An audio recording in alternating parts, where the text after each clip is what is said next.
Welcome to today's intense exploration of human behavior. I'm your host, and I'm sitting here with an absolutely incredible behavioral expert.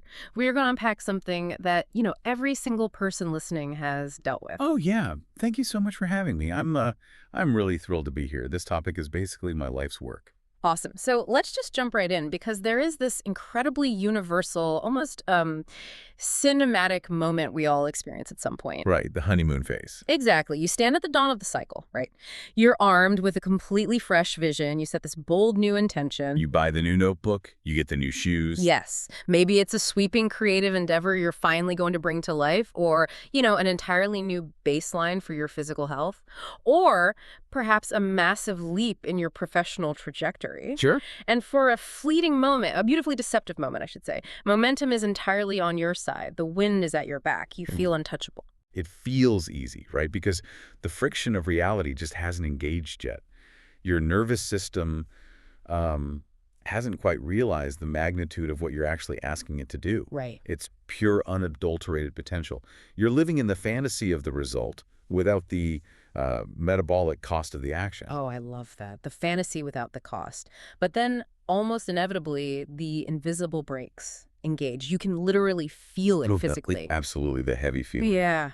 You pull back, the enthusiasm just evaporates, and suddenly you're labeling yourself tired. You tell yourself you're burned out or that the timing just isn't right. You convince yourself you're simply unready. And that's when the self-judgment starts. Right. You look at the wreckage of your grand plan and realize that every breakthrough feels instantly followed by an equal and opposite breakdown. It's a violent pendulum swing. It really is. So that feeling of the invisible brakes engaging is what we are decoding today. We're looking at a vast constellation of behavioral psychology, neurology, and, historical patterns. Yeah. And our mission in this conversation is to figure out why human nature seems to violently reject the very progress it yearns for.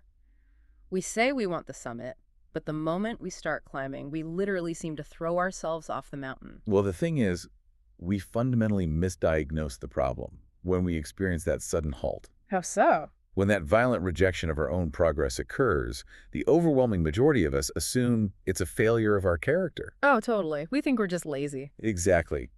We conclude that we lack motivation. We tell ourselves we lack discipline or time or willpower, but we are not facing a lack of any of those things. Wait, really? Because it definitely feels like a lack of discipline. It feels that way, yeah. But what we are actually experiencing is a fundamental structural clash. It's a clash between our expanding ambitions and our incredibly outdated self-image. Oh, wow. The goal of this exploration today is to completely dismantle the cultural illusion of perfection, We need to expose the hidden biological and psychological mechanics of this internal resistance. To engineer a new mindset. Yes, a mindset where the speed of recovery completely replaces the paralyzing fear of failure. That clash between ambition and self-image, it really makes me think of the concept of cognitive dissonance, where the brain simply cannot hold two conflicting realities at once. That's a perfect way to look at it. It brings to mind this incredibly vivid analogy. Imagine you are trying to sprint toward this boundless, glowing horizon. Maybe it's wealth or health or an incredible relationship. You're running with absolute intensity. Right, you're giving it everything, but what you don't realize is that you're wearing a heavy harness. And dragging behind you on a massive rusted iron chain is this enormous anchor. An invisible anchor. Yes, and that anchor is constantly catching on rocks, burying itself in the sand. Right. You think your legs are weak because you can't run fast, but your legs are entirely fine. You're just dragging an immense weight that belongs to a completely different version of you. I absolutely love that visual. That anchor is the perfect representation of the internal model we carry. Right. And to understand why that anchor is so heavy, we really have to look at the underlying neurology. Okay, let's get into the brain science. Yeah. We have to recognize a deeply uncomfortable truth about human psychology and human biology. Because the strongest psychological force in the human system is not desire. It's not. No, it's not ambition either. It is consistency. Consistency. Yes, your nervous system at its foundational level is not optimized to make you happy or successful or fulfilled. It is optimized for one singular purpose. To keep you alive. Exactly, to keep you alive. And it executes that purpose by constantly prioritizing the familiar over the optimal. Success, if it violates your internal self-model, is treated by the brain as a literal existential threat. I mean, I need to pause you right there because that sounds completely counterintuitive. I know it does. Are you saying that even if the success is exactly what I've been dreaming of, let's say it's financial stability or a deeply loving partnership, if it doesn't match the story I tell myself about who I am, my physical brain looks at it and says, danger, abort mission. That is precisely what I'm saying. But why? Why would the brain view a healthier, safer environment as a threat? Because, to your ancient biological wiring, survival means predictability. Think about it through an evolutionary lens, right? Okay. If you're surviving in a familiar environment, even if that environment is painful or scarce, the brain knows the rules. It knows how to keep you breathing. Starving but alive is a known equation. Wow. Starving but alive is a known equation. That's heavy. It is. Nah. But if you step out into the unknown, even if it is a literal paradise, the brain doesn't have a map for it. It cannot calculate the risks. Because it hasn't mapped the predators in paradise yet. Exactly. Therefore, a sudden shift into success, peace, or high performance actually breaks homeostasis. Your internal narrative acts as the scaffolding of your reality. So if my internal narrative paints me as the underdog. Right, the perpetual struggler, the person who always has to scrape by, or, the fixer who always has to rescue everyone else from chaos, your nervous system locks that specific neurochemical state in as your baseline for survival. So when things start going well, like when the chaos actually subsides, when the resources flow, when the relationship is finally peaceful, my brain actually flags it as an anomaly. Precisely. It feels profoundly unsafe because it is unknown. Your amygdala, the threat detection center of your brain, begins to fire. Oh man, so that's the anxiety. Yes, it signals the release of stress hormones, not because you're in real danger, but because you're out of alignment with your established identity. So what happens then? Well, to alleviate that biological stress, you will subconsciously manufacture chaos just to maintain that identity. You will self-sabotage. You will pick a fight out of nowhere. You will deliberately miss a deadline. You will squander a massive resource. And you will do it just to feel the relief of being you again. We look at that behavior in ourselves and others and we call it dysfunction. We call ourselves crazy or self-destructive. But it's not. Right. What you are describing is actually an incredibly efficient survival mechanism. It is operating exactly as it was designed to. It is the flawless execution of outdated code. The tension you feel between a new positive action and an old self-concept creates an intense burning friction. Yeah. It takes an immense magnitude of metabolic energy to sustain a state that contradicts your identity. We mistakenly label that friction as laziness or inconsistency. But it isn't laziness. It isn't. It is an identity maintenance mechanism in disguise. The biological system is just trying to save you from the emotional whiplash of becoming someone your nervous system simply does not recognize yet. This changes the entire paradigm of how we view our daily struggles.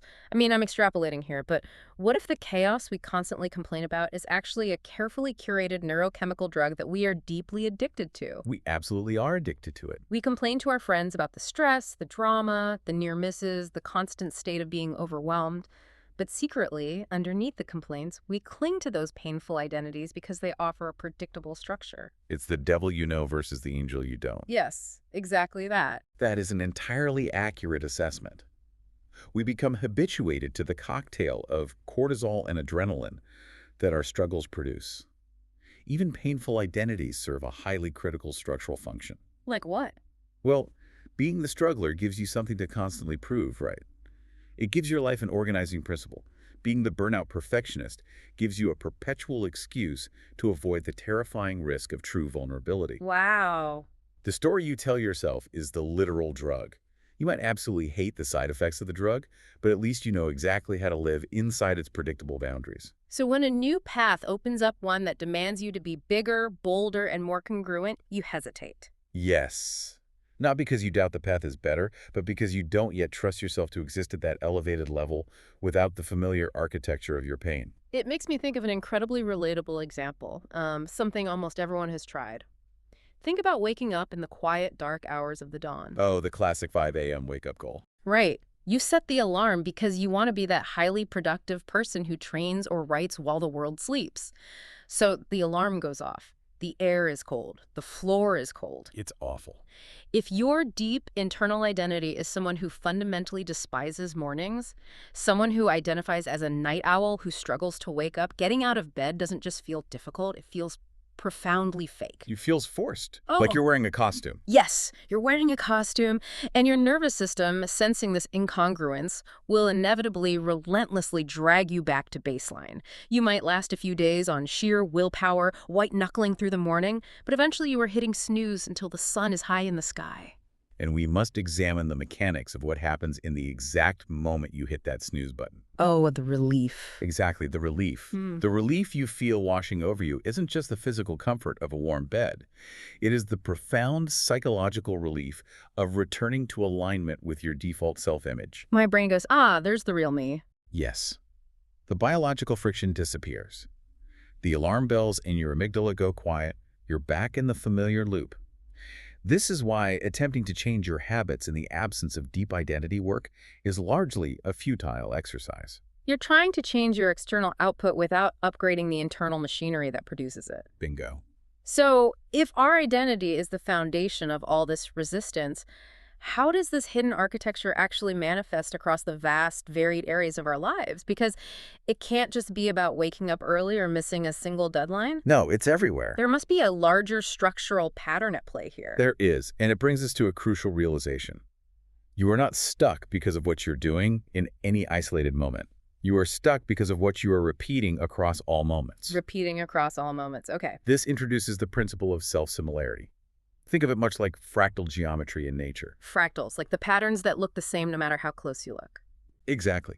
If you look at a coastline or the branching of a tree or a snowflake, the structural pattern looks identical, whether you are observing it at a massive macro scale or zooming all the way into a microscopic level. Yeah.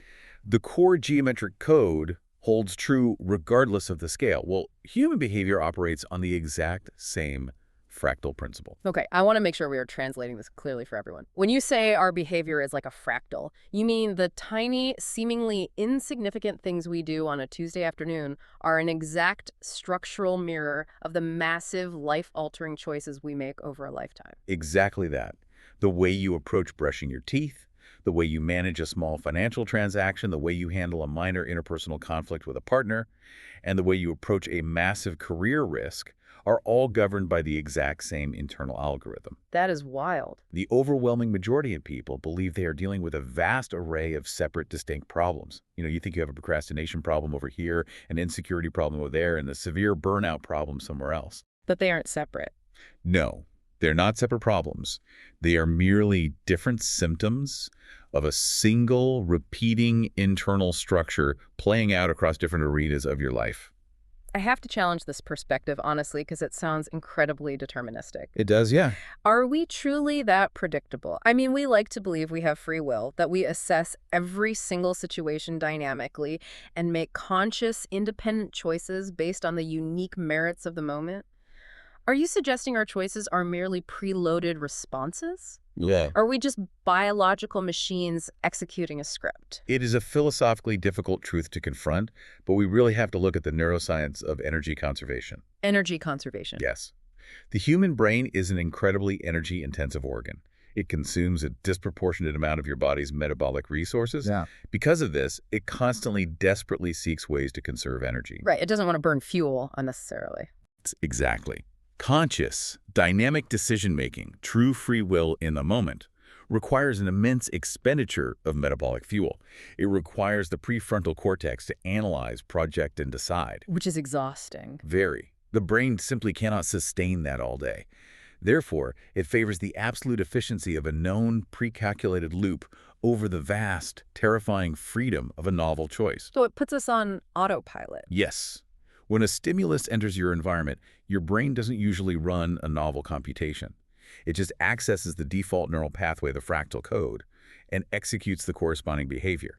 You possess agency, of course, but accessing it requires overriding the incredibly powerful, energy-efficient default mode network. That makes profound sense when you frame it around metabolic cost. It takes actual physical work to be different. Yes. It explains so much about the anatomy of self-sabotage.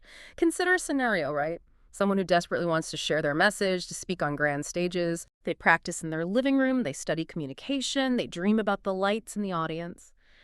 Yet, the moment a genuine invitation arrives to showcase their expertise, they suddenly downplay their knowledge. They shrink. They tell the organizer they aren't quite ready, they become elusive, they ghost the opportunity entirely. From the outside, it looks like absolute madness. Total madness. But through the lens of this fractal geometry, they do this because standing in the light, being seen as a powerful authority, simply does not fit the emotional rhythm of the struggler they have practiced being for an entire lifetime. That is a perfect illustration of the fractal in action. The invitation to speak disrupts their normal loop. It threatens to pull them out of the familiar geometry of their existence. So the brain fights back. It has to. So their nervous system injects tension, anxiety, and doubt into their consciousness, essentially flooding their system with biological warning signals, hoping to drive them back to their emotional baseline. Retreat, retreat. Exactly. And usually the mechanism works flawlessly. They decline the offer, and instantly the anxiety subsides. They feel an immense wave of relief. But it's a toxic relief. Completely. Yeah. And the tragic part is that that very relief reinforces the pattern, adding a thicker layer of myelin to that neural pathway, engraving the habit of retreat even deeper into their neurology. So if we are trapped inside these repeating fractal loops, just executing pre-written code just to conserve energy, how do we usually try to break out? Well, poorly. Right, because we do try. We are all desperately trying to fix this inconsistency. And it seems like the most common tactic society hands us is the pursuit of the flawless chain. The streak. Yeah, we try to chain together perfect days, we track our habits meticulously, we chase unbroken streaks of compliance. Yes, and that transition into the pursuit of perfection is where the cultural trap snaps shut entirely. We attempt to solve the deep neurological issue of inconsistency by chasing an absolute, unyielding standard of perfection. Which doesn't exist. No, it is a complete illusion, heavily commercialized and sold to us as the ultimate solution. We're told that if we just stick to the plan perfectly, if we just never break the chain, we will achieve our ultimate desires. Don't break the chain. Right. We look at the unbroken streak as a ladder to success, but in reality, it's a brittle, fragile leash. But wait, I have to play devil's advocate here for a second. Go for it. Look at the immense popularity of language learning applications or fitness trackers or even, sobriety programs. Sure. They rely almost entirely on streaks to build daily habits. Millions of people use them to stay on track.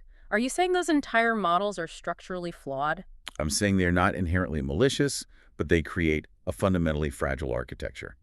Streaks work exceptionally well during the honeymoon phase of compliance, when motivation is high and the environment is controlled. When a wind is at your back. Exactly. They leverage a psychological concept known as loss aversion. You don't want to lose the points or the visual representation of your effort. However, the flaw lies in what happens when the streak inevitably encounters the sheer chaos of human existence. Real life. You will get sick. You will have a sudden family emergency. You will experience a massive, unpredictable dip in physical energy. The chain will eventually break. It's a statistical guarantee. It is. And when it does, the framework of the streak offers no mechanism for recovery. The feeling of loss is not just disappointing.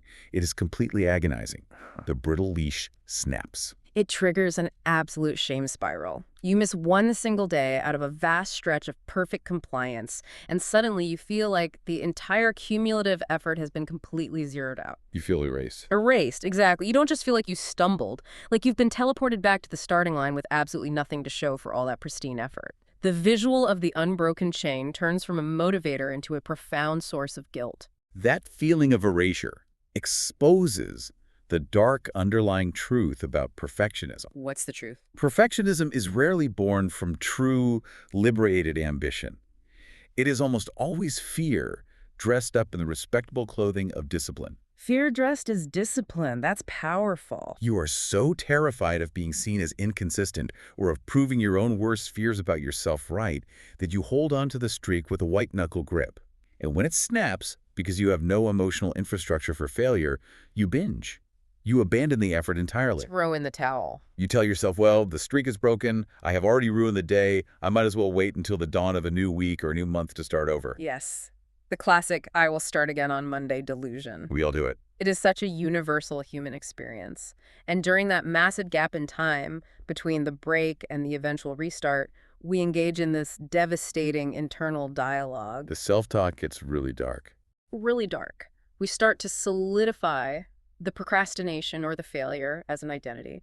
We stop saying, I missed a day of writing, or I missed a workout, and we start saying, I am a procrastinator, or I am a failure. The action becomes the identity. Right. And once we accept that label, we engage in a vicious, self-fulfilling cycle of confirmation bias. This raises a critical point about how our minds actively construct our reality based on the labels we accept.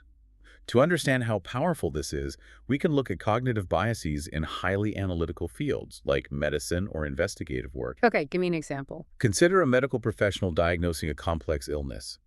If a doctor anchors to a very early diagnosis based on a few initial symptoms, there's a widely recognized cognitive danger where they will subconsciously begin to dismiss, twist, or completely ignore contradictory symptoms just to force them to fit that initial frame. Diagnostic anchoring. They only see what they expect to see, completely blinding themselves to reality. Precisely. Or take an investigator working a complex case. If a detective decides early on that a specific individual is the culprit, they often develop severe tunnel vision. They lock onto a suspect. Right. They will fixate intensely on minor clues that point to that suspect and completely ignore a massive mountain of evidence pointing elsewhere. The human mind operates exactly the same way with self-labels. Oh, wow. The moment you latch on to a negative label, I am lazy, I am incapable, I am a quitter, your subconscious essentially becomes a highly corrupt detective. A corrupt detective. It will actively orchestrate delays, highlight your missteps, and seek out failures just to prove its initial assessment right. It builds a flawless, impenetrable case against your own potential. That is deeply unsettling, but it makes perfect logical sense. We build a meticulous case against ourselves and present it to our own inner judge every single day. We use our own stumbles as evidence for our inadequacy. We prosecute ourselves. So, if the perfect streak is a trap, a brittle leash that eventually chokes us, and chasing it only leads to this devastating confirmation bias of failure, what is the alternative? How do the most resilient, high-performing individuals actually navigate this? It's a completely different approach. If they aren't relying on flawless, unbroken chains, what is the architecture of their success? The architecture fundamentally shifts from maintaining perfection to mastering the physics of the micro-correction. The micro-correction. Yes. The true underlying metric of mastery is never how long you can maintain a flawless streak in a chaotic world. The only metric that carries genuine transformative weight is the speed at which you recover when the streak inevitably breaks. The speed of recovery. The window of time between a lapse and a restart is the singular variable that dictates your ultimate trajectory in life. Okay, I have a mechanical analogy for this that I think strips away the abstraction and paints the picture beautifully. Let's hear it. Consider a massive commercial aircraft soaring through the sky on a long transcontinental journey. We look up from the ground, we see this straight, pristine contrail cutting across the blue, and we assume the plane just points its nose at the destination and flies in a perfectly straight, unbroken line. What looks perfect from down here? Right. We assume the journey is a flawless streak, but that is an optical illusion. A profound illusion. Explain what is actually happening up in the air. In reality, that aircraft is subjected to an incredibly chaotic, dynamic environment. It is constantly battered by crosswinds. It hits pockets of severe turbulence. It deals with persistent shifts in atmospheric pressure and temperature. The aircraft is practically never on a perfectly straight trajectory. It's constantly drifting. Constantly drifting off course. But it doesn't fail to reach its destination because it relies on a vast network of internal instruments to make a continuous constellation of micro-adjustments. The autopilot is constantly measuring the drift, realizing it's slightly off to the left or the right, and nudging the rudder, adjusting the flaps, changing the thrust. The destination is reached through endless, persistent, unemotional correction, not through flawless navigation. That analogy perfectly captures the essence of the micro-correction. Notice how the plane operates. The mechanical system expects the drift. Expects it. It doesn't freak out. No, it does not judge the crosswind. It does not hold a moral crisis over the turbulence. It simply corrects for it.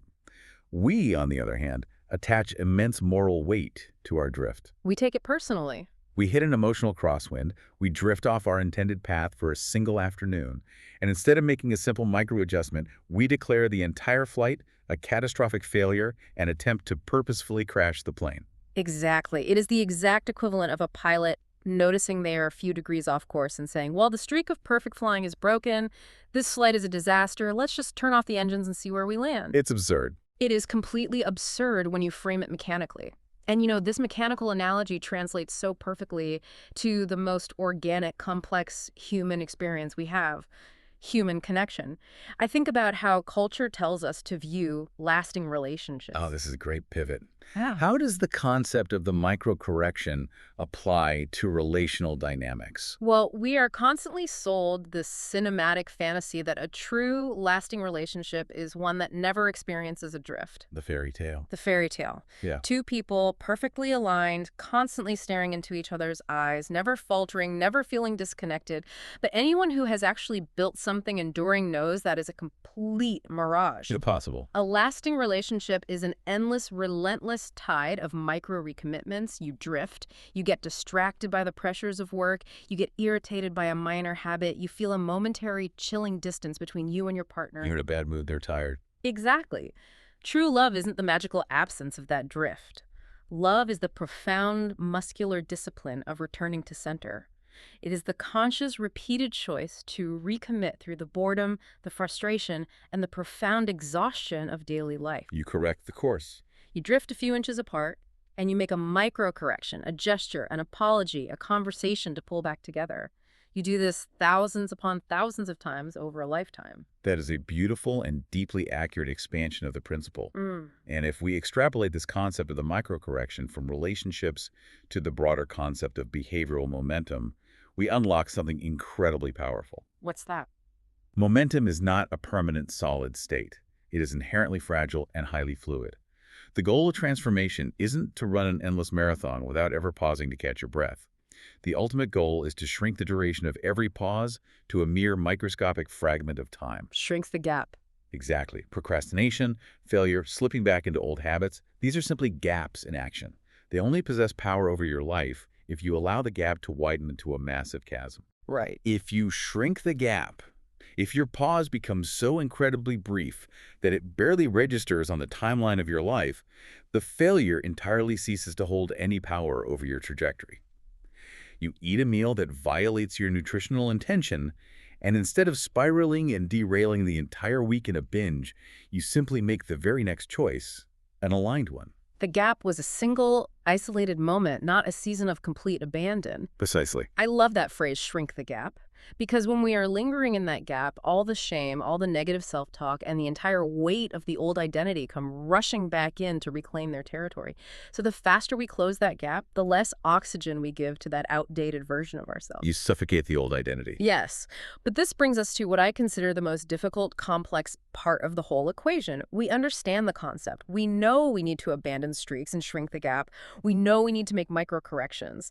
But how do we actually physically reprogram the underlying biological machinery? Right, the how. Because we've established that just setting a goal doesn't work, and we can't just wish our way into a new identity. This is where we must transition from psychological philosophy to hard neurological mechanisms. You absolutely cannot simply think your way into a new identity. No amount of positive thinking will do it. No. The self-help industry often promotes affirmations, standing in the mirror and declaring you are successful or confident. While well-intentioned, these exercises almost always fail because they lack structural, empirical evidence. The brain needs proof. Exactly. The human brain is, fundamentally, an evidence-gathering machine. It updates its internal model of reality based on continuous, undeniable streams of new evidence. This is a dynamic process of probability adjustment. Probability adjustment. Let's dig into that. So my brain is essentially running a constant subconscious calculation, weighing the odds of who I actually am based strictly on what I am doing in the physical world. Precisely. Let's describe the mechanics of it qualitatively. Yeah. You start with a deeply held, biologically entrenched belief about yourself, let's say. The belief that you are easily overwhelmed and entirely incapable of handling complex, ambiguous projects. Okay, a very common belief. When you encounter a new, challenging situation, your brain doesn't just spontaneously throw out that old belief because you read a motivational quote or listened to an inspiring conversation. Right, it's skeptical. Highly skeptical. However, As you begin to take new actions, as you break a complex project into a tiny piece and physically complete that first piece, you introduce novel data into the neurological system. You don't immediately rewrite your identity, but you adjust the probability. I see. Your brain weighs the massive, heavy stone of your past behaviors against the tiny single pebble of your new action. So every single aligned action, no matter how ridiculously tiny or seemingly insignificant, is essentially a neurological vote cast for the new version of myself. That is exactly what it is. You are literally forging new synaptic connections. And here is the critical, often painful threshold. At a certain point, when you have cast enough of these neurological votes, when you have repeatedly forced the behavior despite the resistance, the accumulated weight of the new evidence forces the brain to fundamentally flip its stance. The tipping point. The tipping point. Yeah. The old belief loses its structural integrity. The new neural pathway becomes the path of least resistance. But the journey to that threshold is fraught with intense peril, because the entire time you're gathering that evidence, you will feel a profound, almost sickening sense of discomfort. You will feel like an absolute imposter. Oh, incredibly so. Yes, imposter syndrome. We all know that feeling. It feels like you're wearing someone else's clothes, walking around a life that doesn't belong to you, and you are terrified everyone is going to suddenly realize you are a fraud. Terrifying. We usually take that intense feeling of discomfort as a giant, glaring warning sign. We think, oh, this feels deeply inauthentic. I must be on the wrong path. I should stop. I should go back to being the real me. And that interpretation is the fatal misstep that derails almost all human transformation. It's a misstep. A huge one. That discomfort, that visceral feeling of being a fraud, is not a sign to retreat. It is the literal death rattle of the old identity. Wow, the death rattle. The old neurological software is screaming as it is being uninstalled and overwritten. You have to let it burn. You have to expect the friction and recognize it not as a warning, but as the literal physical sensation of neurological rewiring.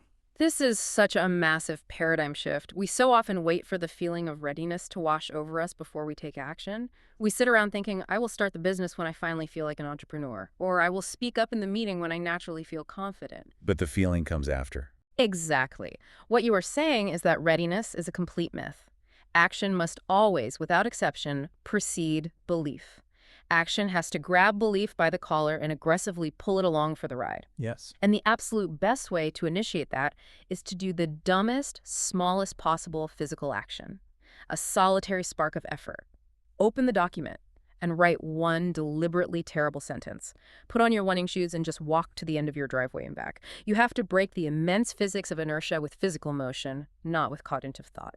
Because the physical body can drag the mind into a completely new reality.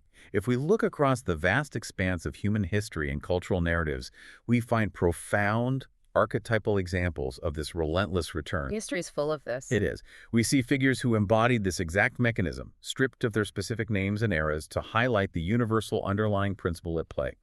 We see individuals who flooded their neurological systems with new evidence through sheer, rapid micro-corrections, completely overriding catastrophic failure. Let's paint the picture of some of these archetypes, because it proves that this isn't just abstract theory. It is the proven blueprint of extraordinary human resilience. Let's look at how the principles of casting votes and shrinking the gap actually manifest in the extreme. Okay, consider the archetype of the disgraced artist. A classic. A figure who descended into the absolute deepest, darkest ashes of chemical addiction, losing their global reputation, their financial freedom, and their entire craft. They were entirely exiled from their industry, deemed an absolute liability. The path of least resistance would have been to anchor to the identity of the tragic exile. Right, but they did not. Through a relentless, agonizing series of micro-corrections, shrinking the gap of relapse, accumulating daily evidence of sobriety and unyielding reliability, they cast thousands of neurological votes. Day by day. Day by day. They eventually climbed from those ashes to become a globally, universally recognized cinematic icon, serving as the foundational anchor for massive cultural franchises. Or think about the archetype of the visionary innovator. A mind so brilliant, but initially so chaotic and volatile, that they were forcefully ousted from the very creation they birthed. Fired from their own company. Exactly. They wandered in the wilderness of professional failure, starting new ventures that entirely faltered. But instead of accepting the label of the washed-up founder, They kept accumulating evidence of their own creative capacity, casting votes in new arenas, refining their emotional control, And then returning years later. returning to the helm of their original creation to fundamentally shape the entire modern era of technology and communication. Exactly. Or consider the archetype of the solitary, struggling parent, facing a multitude of institutional gatekeepers, relying on state assistance just to survive, existing in a state of near-total societal invisibility and profound depression. They did not have the environment of success. Not at all. Yet, they cast a vote for a new identity every single time they sat in a noisy cafe and wrote a single page of a manuscript. They didn't write an entire book in a flawless streak. They made endless micro-corrections. The tiny votes. Those small, daily, agonizing votes eventually built a neurological and physical threshold that birthed an unparalleled literary universe. And perhaps the most profound archetype of all, demonstrating the ultimate triumph over environment, the statesman. A leader who endured a sweeping, devastating epoch of physical and political confinement, decades locked away in the dark, subjected to hard labor and isolation. Unimaginable conditions. The natural biological identity to assume would be one of the bitter, broken, vengeful victim. Yet they actively use the immense friction of their hostile environment to cast neurological votes for a completely different self-image. They studied the language of their captors, they maintained their physical discipline, emerging from that unimaginable darkness, not with a desire for vengeance, but with the profound, expansive capacity to unite a completely fractured nation. What unites these figures is not that they were superhuman. They did not achieve their ultimate forms by walking a pristine, unbroken path of perfection. No, they failed. They failed massively.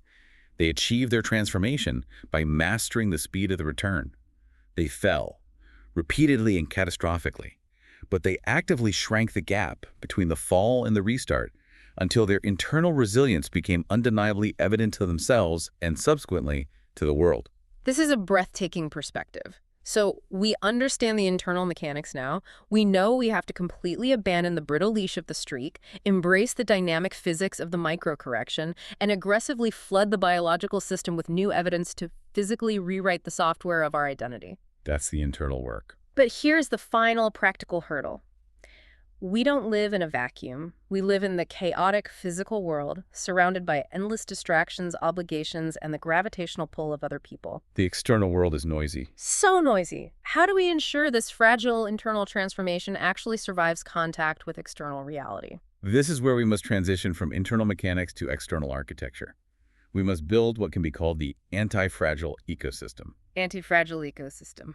Internal transformation, no matter how earnest or desperate, will inevitably die if it is planted in a stagnant environment.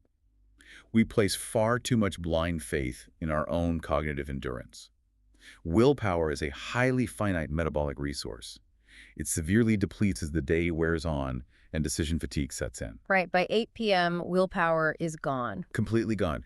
If you are relying solely on internal psychological tension to hold your new identity in place, you will eventually, inevitably collapse. The systems and the physical surroundings must be actively engineered to carry the load for you.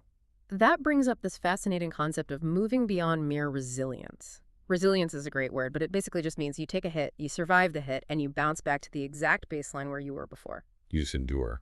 But an anti-fragile ecosystem does something entirely different. It uses the failure, the stress, the collapse as actual combustible fuel to grow exponentially stronger. Yes, the concept of the anti-fragile loop. This is the ultimate operational upgrade for human behavior. When the inevitable lapse occurs, when the streak breaks and you drift off course, instead of entering the emotional shame spiral, you treat the collapse as a mechanical workshop. A workshop. You create a literal or mental crash log. You approach your own failure, completely devoid of emotional drama, exactly like an aviation engineer analyzing the structural failure of an aircraft. I am absolutely obsessed with the idea of a crash log. It entirely strips the corrosive shame away from failure. You sit down and ask yourself mechanically, objectively, what specific environmental trigger initiated this lapse? Where did the biological friction become too much to bear? Exactly. What exact time of day did it happen? Was I sleep deprived? You extract the data with cold, objective precision. And then, crucially, you use that extracted data to patch the system before the next attempt. You are literally turning your stumbles into the highly specific blueprint for your ultimate success. And part of that blueprint, perhaps the most critical part, must involve analyzing the people you allow to influence your frequency. We have to ruthlessly examine our social architecture. Yes, the concept of social mirrors. I have been pondering this heavily. Our identities are deeply relational. We define ourselves in large part by how the tribe around us reacts to us. We are social creatures. If your environment, your close friends, your colleagues, your family continuously reflects back to you the weakest, safest, most outdated version of yourself, the sheer friction of trying to grow will eventually exhaust your metabolic reserves. It is an uphill battle against a continuous avalanche. If you make a bold move, if you declare a new intention, and the social mirrors around you immediately question it, highlight the risks, or passively aggressively suggest that you have changed and not for the better. Oh, you've changed. People hate that. They do. And when that happens, your brain receives highly conflicting data. You are attempting to cast neurological votes for the new identity, but your immediate environment is aggressively casting vetoes. And the brain sides with the tribe. Your brain, prioritizing the safety of the tribe, will almost always side with the environment. Exactly. You must appetitively, ruthlessly seek out spaces where the new, elevated version of you is the expected baseline, not a bizarre, threatening anomaly. You need to be in a room where relentless ambition is the standard, where rapid recovery from failure is celebrated as part of the process, and where the old, struggling version of you could actually feel uncomfortable because it simply doesn't fit the high frequency of the room. You need a new mirror. You have to find mirrors that reflect your future potential, not your expired past. The environment does not merely influence the identity. In many profound ways, the environment finishes the job of creating it. And this extends beyond people to the actual physical spaces we occupy. You must actively code your environment with physical triggers that constantly whisper the correct instructions to your nervous system. Physical friction. If there is one thing I want people to take away, it is the mastery of physical friction. If you wish to build an identity as someone who creates rather than mindlessly consumes, you absolutely cannot rely on willpower to ignore the glowing screens constantly buzzing in your pocket. They're engineered to break your willpower. Engineered. You must engineer physical, literal friction into the act of consumption. You banish mindless digital entertainment to the extreme periphery of your existence. You put the device in another room. You utilize software blockers that require complex passwords. You make it profoundly, undeniably annoying to indulge the old habit. While simultaneously removing absolutely all friction from the new habit. Yes. You place the physical tools of your ambition squarely, unavoidably in your daily path. A book resting on your pillow so you must touch it before you sleep. The instrument sitting on the chair. The journal next to the morning coffee. The environment does the heavy lifting. The environment must become an externalized extension of your desired internal state. When the environment silently but relentlessly demands the new you will inevitably, biologically emerge to meet the demand. So what does this all mean when we bring this vast exploration entirely together? We've journeyed through a profound landscape today. We started at the precipice of ambition, acknowledging that terrifying, universal moment when the invisible brakes engage. The anchor. We unpacked the biology of how that resistance is not laziness, but a powerful, outdated self-preservation mechanism, an anchor dragging us back to a familiar, painful identity we have become biologically addicted to. We observe the fractal geometry of our behavior, recognizing that our smallest, seemingly insignificant actions perfectly mirror our grandest moments of self-sabotage, driven by energy-conserving, preloaded defaults rather than conscious choices. We shattered the cultural mirage of the flawless chain, exposing perfect streaks as brittle leafes that lead directly to shame spirals and confirmation bias when they inevitably break in the face of reality. And we replaced that fragile architecture with the liberating dynamic physics of the microcorrection. Like the aircraft. Exactly. Understanding that, like an aircraft battling a crosswind, we reach our destination through endless rapid returns, shrinking the gap of our lapses to a mere microscopic fragment of time. We explored the absolute neurological necessity of casting votes for our new identity, enduring the visceral discomfort of the old software dying, and allowing physical action to proceed and violently pull belief along for the ride. The death rattle. And finally, we grounded this entire internal shift in the physical reality of building an anti-fragile ecosystem, utilizing mechanical crash logs, relational social mirrors, and engineered physical friction to ensure our environment finishes the profound transformation we start. It is a complete structural paradigm shift. True discipline is finally exposed not as a pristine, unbroken chain of perfect days. True discipline is a messy, relentless, pulsing rhythm of failing and rising, drifting and correcting. The human capacity for change is absolutely limitless, provided we simply stop negotiating with our expired identities. It is the ultimate liberation from the paralyzing expectation of perfection. Which brings me to a final, lingering thought for you to carry into the world as you begin to build your own anti-fragile existence. Think about the physics of the universe itself. If the universe only evolves through friction, collision, and the constant breaking and reforming of matter, what if your personal moments of stumbling are not detours from your destiny, but the very forge in which your ultimate self is being constructed? What if the goal isn't to somehow miraculously stop falling, but to finally learn the physics of falling forward?